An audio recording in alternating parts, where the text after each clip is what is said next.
मित्रांनो, तुम्ही सगळ्यांनी बातम्यामध्ये टी व्हीमध्ये बघितलंच असाल. 2-3 दिवसापूर्वी बांगलादेशला एका व्हिडिओमध्ये तर दाखवत आहे, बांगलादेशामध्ये एका हिंदू पुरुषाला बांधून जिवंत मारण्यात आले आणि जाळण्यात पण आले. हे व्हिडिओ व्हायरल होत आहेत. तेवढ्यामध्ये भारतामधले काही लोक लगेच उठून म्हणतात की बांगलादेशला हे करायला, तिथल्या हिंदूला सपोर्ट करणं किंवा त्याच्या विरोधात बोलणं. सरकारसुद्धा भारताचं आपलं की तिथे हिंदूवर खूप अन्याय होत आहे, हे सगळं लगेच बोलायला सगळे पुढे आले.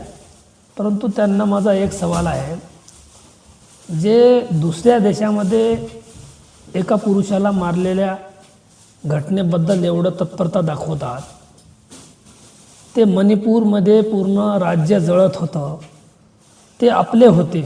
हिंदू तर होतेच होते, ते आपल्या देशातले होते. तर त्यांना बघण्यासाठी पण कोणी गेलं नव्हतं.